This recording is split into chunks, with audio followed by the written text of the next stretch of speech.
Mon jeune frère a déclaré lors de la fête de fin d'année, « Maman va me transférer les actions de l'hôtel, et tu n'auras rien. » Tout le monde a applaudi. J'ai souri. Maman, devrais-je le leur dire, ou le feras-tu? Toute la tablée est devenue silencieuse. Mon frère a hurlé, dire. Quoi?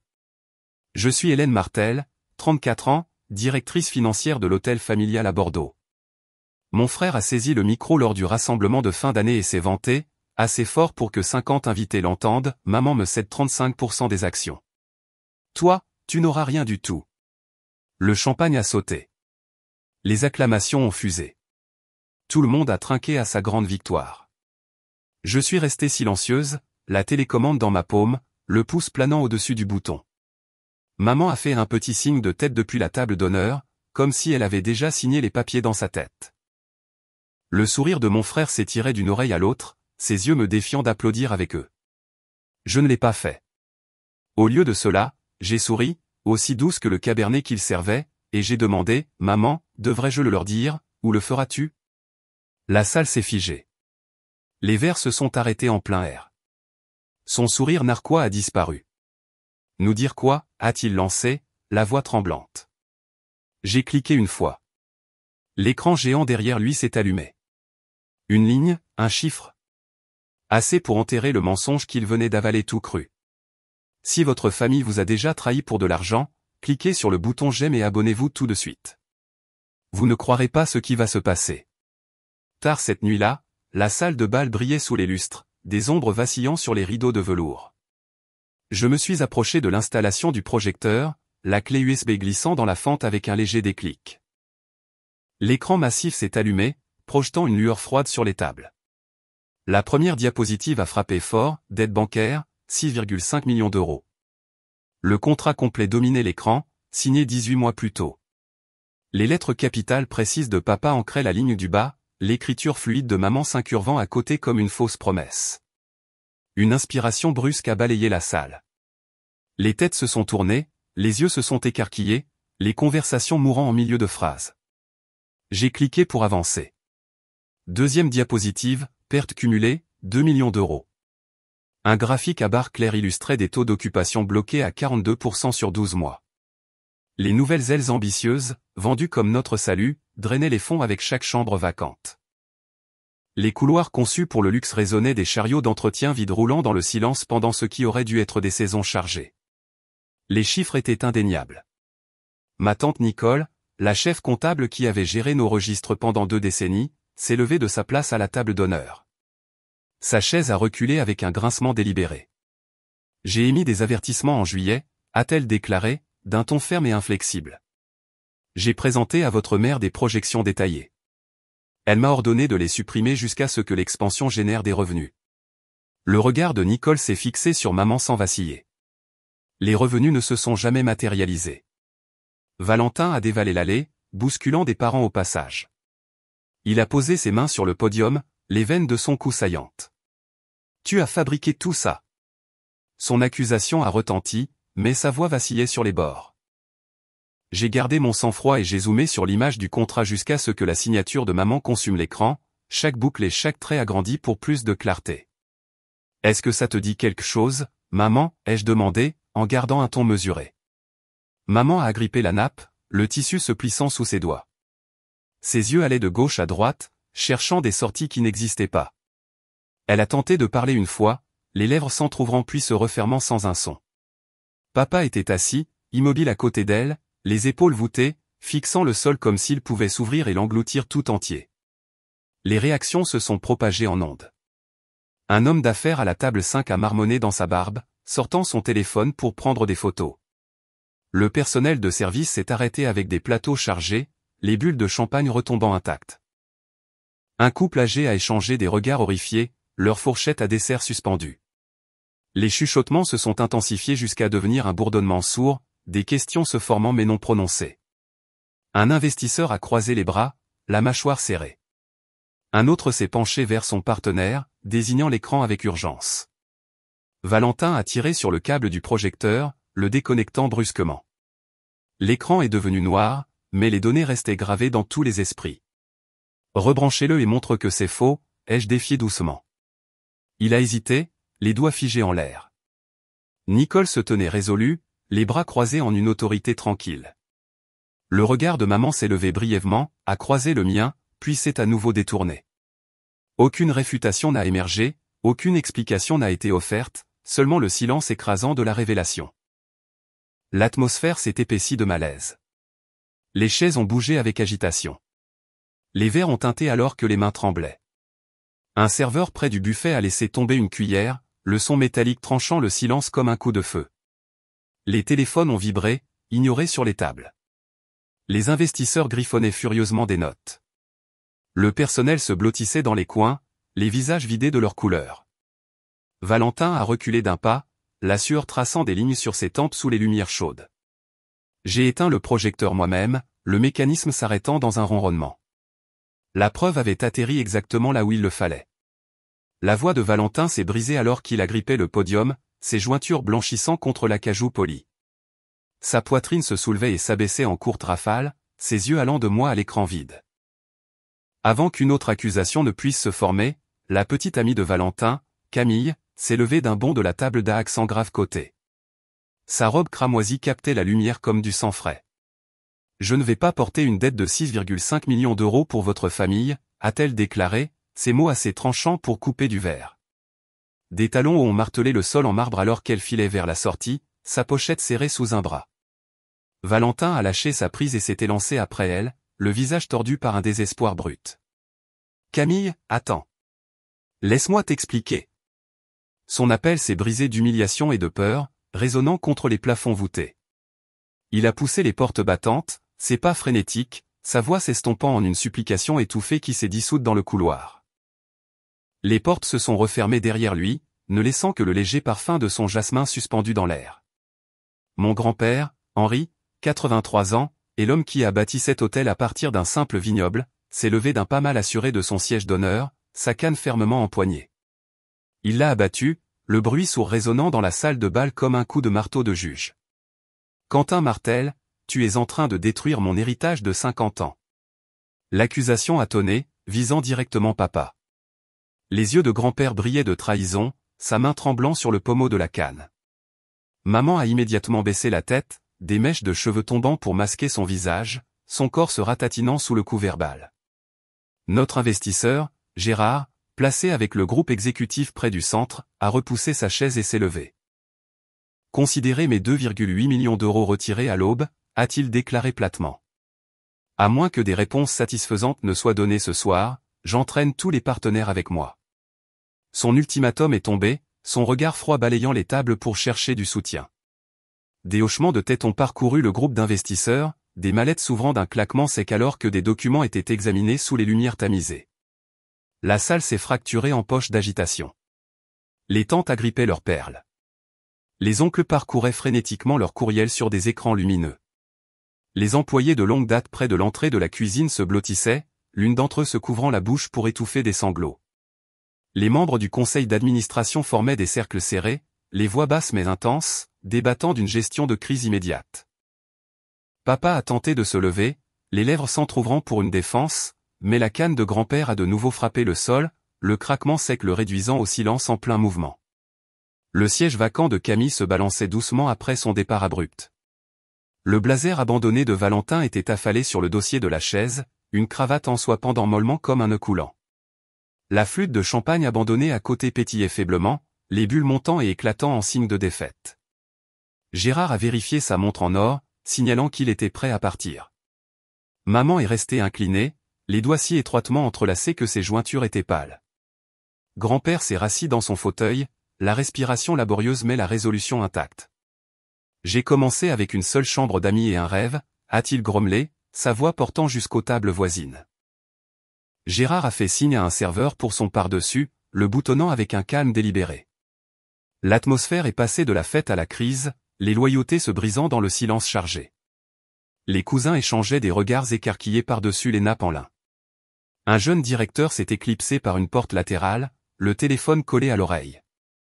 Les investisseurs comparaient des notes sur des écrans de tablettes reflétant des visages sombres.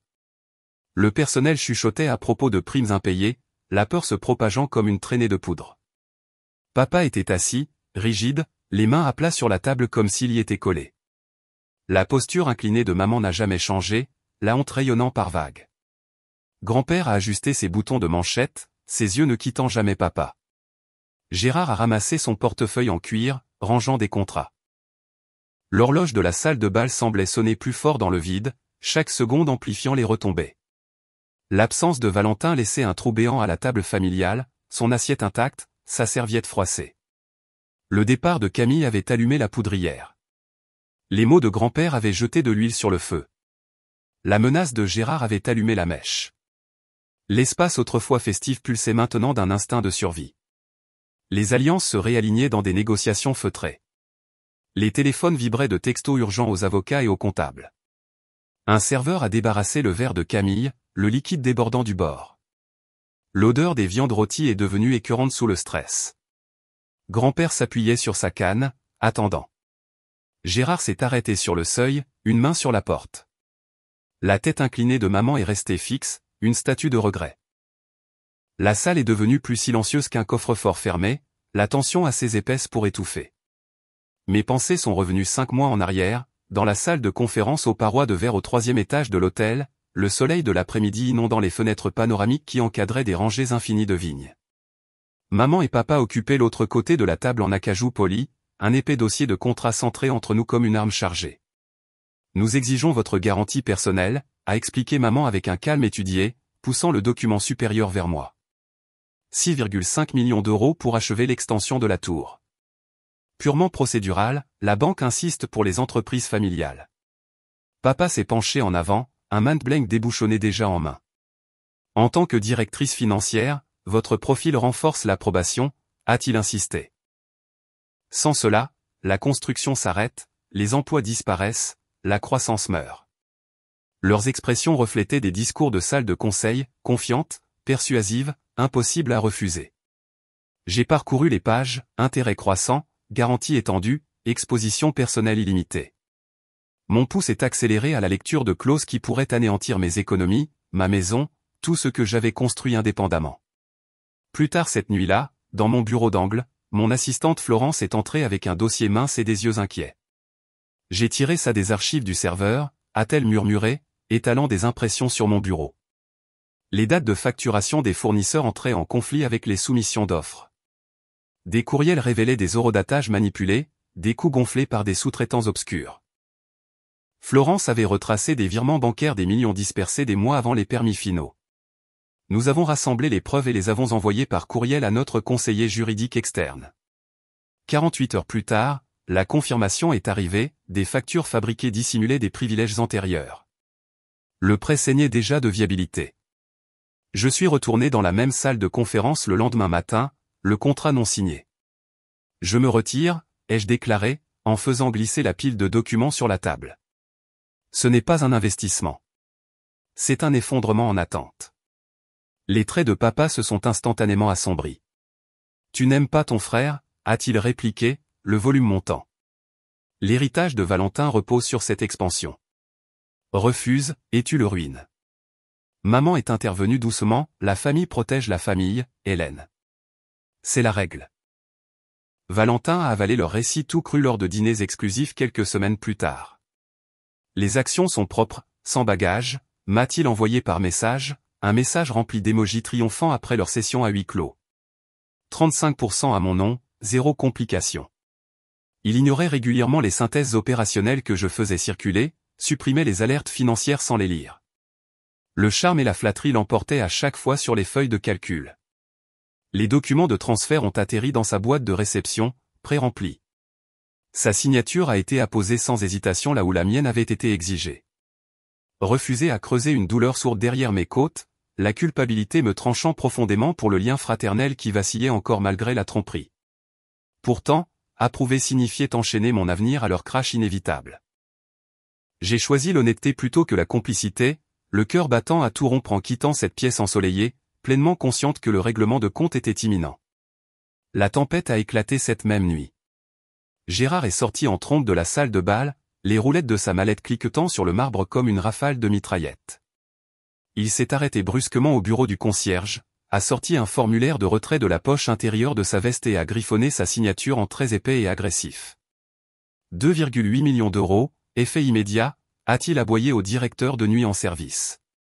Le stylo a gratté bruyamment dans le hall stupéfait, résonnant contre les hauts plafonds. Gérard a pris une photo rapide du document signé, l'a jointe à un courriel adressé à notre avocat, Loïc, et a appuyé sur envoyer avant que les lourdes portes en verre ne se referment derrière lui avec un bruit sourd final. En quelques minutes à peine, la réponse de Loïc a retenti sur la tablette de la réception, banque notifiée. Gel partiel imminent. Le système s'est mis à jour instantanément sur tous les terminaux. 50% des comptes d'exploitation ont été bloqués, des avertissements rouges clignotant de manière urgente sur chaque écran. Les terminaux de points de vente à la réception se sont arrêtés en pleine transaction, les écrans affichant « Refusé » en lettres cramoisies grasses. Un couple essayant de régler sa note tardivement à 23h47 a regardé avec incrédulité leur carte être rejetée pour la 3e fois consécutive. Nous avons payé la compte il y a des semaines, a protesté bruyamment le mari. L'employé s'est excusé profusément, les mains tremblantes, incapable de contourner le verrouillage du système. La nouvelle s'est répandue dans les couloirs comme une traînée de poudre dans la brousse sèche. Les femmes de ménage de l'équipe de nuit se sont regroupées dans la buanderie, chuchotant frénétiquement à propos de virements directs refusés sur leur compte personnel. 2 chasseurs ont entendu la conversation et ont filé vers la sortie des employés, les uniformes à moitié déboutonnés à la hâte. À minuit, 10 membres du personnel réceptionniste, voituriers, techniciens de maintenance ont soumis leur démission via l'application interne des ressources humaines, citant les « préoccupations de sécurité des paiements » comme seule raison. Leurs signatures numériques se sont empilées rapidement dans le système, chacune étant un petit mais dévastateur tremblement de terre. Un chaos total a éclaté au moment du départ des clients dans le hall. Les clients poussaient leurs valises dans une file d'attente de plus en plus agitée, les voix s'élevant de frustration. Une famille de 4 personnes se disputait avec véhémence à propos d'une retenue pour frais accessoires de 1100 € qui refusait d'être libérée.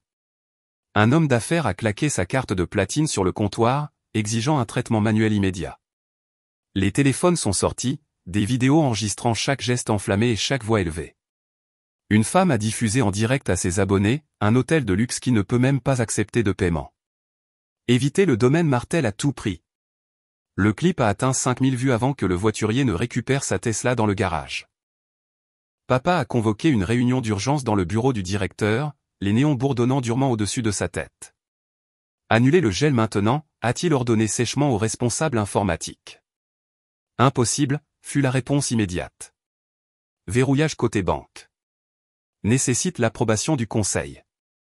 Maman arpentait sans relâche, ses talons claquant sur le carrelage, le téléphone collé à l'oreille, suppliant la ligne d'urgence du prêteur. Aucune réponse n'est venue. L'auditeur de nuit a dû imprimer des reçus papier à la main, les copies carbone tachant sous des paumes moites. Les bagages s'entassaient sans surveillance dans les coins, les étiquettes flottant librement. Un couple en lune de miel a exigé un remboursement complet en espèces, inexistant sous le gel. La sécurité les a escortés jusqu'à un distributeur automatique dans la boutique de cadeaux qui affichait également « fonds insuffisants ».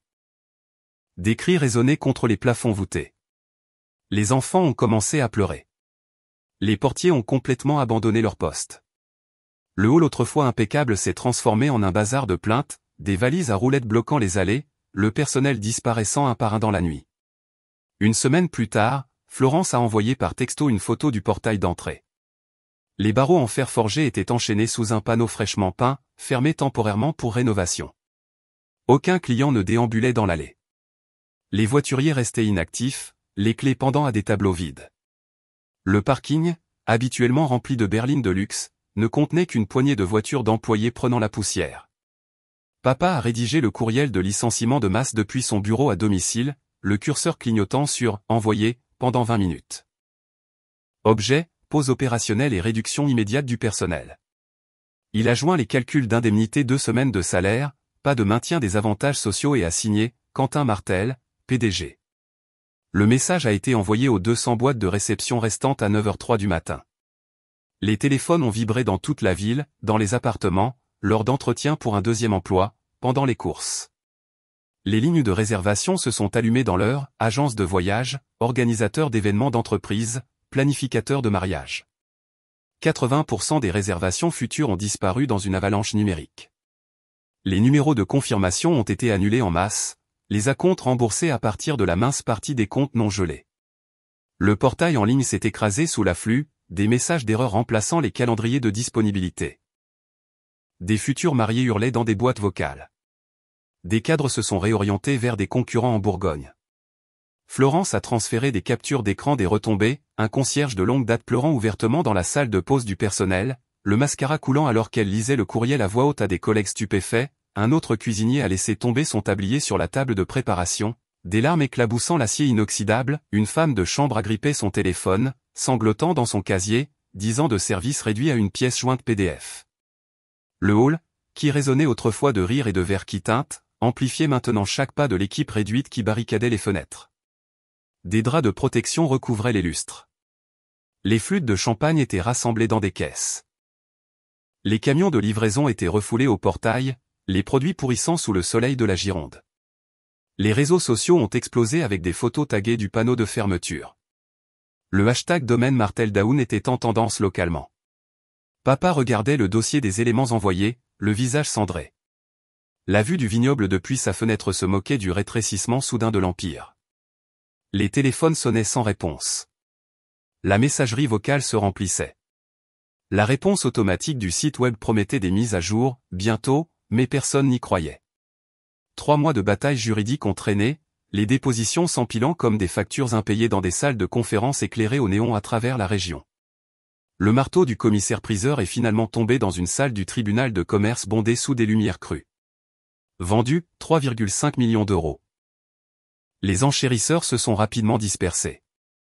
Le prêteur principal a réclamé les recettes, laissant un déficit béant de 3 millions d'euros après déduction des frais d'avocat, des arriérés d'impôts accumulés et des privilèges non divulgués auparavant. Les créanciers restants ont tourné autour de la carcasse, découpant des actifs qui n'existaient depuis longtemps que sur des bilans obsolètes. Maman a demandé le divorce la même semaine, les papiers légaux étant signifiés au bureau de direction désormais vide de papa, au milieu de cartons de déménagement à moitié faits et de souvenirs éparpillés. Le juge aux affaires familiales a divisé le peu qui avait survécu à l'effondrement, pour elle, le condominium surendetté du centre-ville avec ses mensualités exorbitantes, pour lui, la Jaguar classique, maintenant garée indéfiniment sous une bâche de protection dans un box de location. Aucune prestation compensatoire n'a été accordée, aucun compte joint persistant. La séparation était absolue sur les documents officiels, dévastatrice dans la réalité quotidienne. Elle a quitté la propriété avant que les signatures finales ne soient complètement sèches, ses effets personnels emballés dans des cartons étiquetés au marqueur et empilés par les déménageurs. Valentin a dérivé à travers une série de postes temporaires. Son charisme commercial autrefois puissant est devenu inefficace sans la prestigieuse marque familiale pour le soutenir. Il a finalement trouvé un appartement d'une chambre exiguë à Libourne, au mur si fin que les disputes des voisins filtraient chaque nuit comme une radio statique indésirable. Son CV mis à jour indiquait toujours « cadre de l'hôtellerie » en lettres grasses, pourtant, des quarts de travail comme barista dans des cafés locaux couvraient un loyer de base et des charges minimales. La fameuse attribution de 35% des actions s'est entièrement évaporée lors de la vente forcée, les assurances antérieures réduites à des échos sans signification dans des couloirs vides. Une enveloppe jaunie est arrivée à mon adresse postale temporaire. L'écriture cursive mal assurée de grand-père parcourait le recto à l'encre bleue délavée. À l'intérieur se trouvait une seule page manuscrite, « Hélène, ton courage inébranlable m'a épargné la disgrâce et la ruine totale. Insister sur la vérité a préservé le peu d'honneur qui reste à notre nom. Merci d'avoir porté le plus lourd fardeau. » Nichée dans le pli, une seule feuille de vigne pressée portait le léger parfum persistant de la terre et de meilleures récoltes depuis longtemps passées. Les transcriptions officielles du tribunal relataient la chute de l'Empire dans une prose froide et clinique. Le témoignage sous serment de maman évitait à plusieurs reprises le contact visuel direct avec l'avocat. Les réponses de papa se brisaient audiblement sous un contre-interrogatoire pointu. Valentin a complètement séché l'audience conclusive, envoyant de vagues excuses par texto sur des « retards de circulation inévitables ». Le hall en marbre autrefois opulent de l'hôtel accueillait désormais des visites guidées sous de nouvelles bannières d'entreprise, des visages inconnus photographiant des espaces que nous avions considérés comme des installations permanentes. La lettre personnelle de grand-père est restée sur mon comptoir de cuisine pendant plusieurs semaines, relue plusieurs fois jusqu'à ce que les bords du papier s'adoucissent et que l'encre commence à baver légèrement. Le déficit restant pesait sur mes 2 parents comme une deuxième hypothèque sans fin, entièrement construite sur le regret et le mauvais jugement. Les communications sortantes de Valentin se sont réduites au silence après ses premières explosions de colère. L'entreprise tentaculaire qui dominait autrefois l'hôtellerie régionale s'est compressée en une série de dossiers juridiques archivés, officiellement tamponnés, résolus. Perte totale. J'ai lutté pendant 2 semaines avant de bloquer le numéro de maman, mon pouce planant au-dessus de l'icône jusqu'à ce que l'écran s'éteigne à plusieurs reprises. Les actions restantes de la société mère, mon dernier lien tangible avec l'héritage, ont été vendues discrètement à un groupe de capital risque pour un paiement modeste mais propre. J'ai accepté un poste d'analyste financière senior dans une start-up de la FinTech à Paris, faisant la navette quotidiennement sur le pont Mirabeau, la ligne d'horizon de la ville remplaçant progressivement les horizons infinis de vignobles par de l'acier et du verre. Les nuits dans mon nouveau studio amenaient un conflit intérieur, des souvenirs vifs de dîners de fête autour de la longue table en chêne, les recettes secrètes de maman pour le bœuf bourguignon, les secrets d'enfance chuchotés sous des forts de couverture. La culpabilité faisait surface comme des bulles dans un champagne trop rempli. Avais-je abandonné les liens du sang pour des principes? Pourtant, chaque tromperie rappelée, chaque document falsifié et chaque privilège caché, durcissait ma résolution en un acier incassable. Permettre les mensonges m'aurait enchaîné à un nettoyage perpétuel. J'ai choisi de couper les ponts propres, final, autopréservateur. Plus d'appels de gestion de crise à minuit. Les messages de Valentin s'empilaient, non lus, dans une pile croissante, tu as détruit tout ce que nous avions. Traîtresse égoïste qui ne s'est jamais souciée. Réponds-moi, lâche. Les notifications s'empilaient sans relâche, puis ont été mises en sourdine entièrement. J'ai supprimé toute la conversation sans ouvrir la dernière diatribe. Sa colère numérique était un écho que je refusais d'amplifier ou d'engager. La famille n'est pas une raison pour avaler des mensonges. Le silence est complicité. La vérité est liberté. Depuis le belvédère du pont Mirabeau les soirs clairs après le travail, je regardais vers le sud en direction des collines lointaines du Bordelais, les vignes se fondant dans un souvenir brumeux sous la lumière dorée déclinante du coucher de soleil. La vente a été finalisée en 45 jours. Les fonds ont été virés directement sur mon nouveau compte, non touché par de vieilles dettes. Mon premier chèque de paie de la firme de FinTech semblait plus léger, gagné sans attache familiale. Mes collègues me demandaient mes projets pour le week-end. Je parlais de randonnée dans la forêt de Fontainebleau, pas de visite de vignoble. Le bureau bourdonnait de revues de code et de prévisions de marché, un monde où les chiffres racontaient des histoires honnêtes. Maman a essayé une fois de plus par l'intermédiaire d'un cousin commun, un message vocal suppliant pour un café, pour parler comme des adultes. Je l'ai laissé expirer, sans l'écouter. Valentin a refait surface sur les réseaux sociaux avec des photos filtrées de bars miteux, des légendes faisant allusion à une trahison par le sang. Les abonnés ont diminué. Les mentions « j'aime » se sont transformées en émojis de pitié. J'ai fait défiler, je me suis désabonné, je suis passé à autre chose. La feuille de vigne de la note de grand-père, pressée between les pages de mon agenda, servait à la fois de marque-page et de rappel. Le rôle dans la FinTech offrait une croissance en capital, un avenir bâti sur le mérite. Le brouillard de Paris arrivait chaque matin, faisant table rase. Bordeaux s'est estompé pour devenir une carte postale, belle, lointaine, plus chez moi. La leçon s'est cristallisée lors de courses nocturnes le long des quais de Seine, la loyauté sans honnêteté n'est que chaîne. J'ai couru plus vite, les poumons brûlant d'air pur. La vérité m'avait coûté tout ce qui m'était familier, mais m'avait offert l'espace pour respirer. Les lumières du pont scintillaient devant, me guidant vers l'avant, jamais en arrière.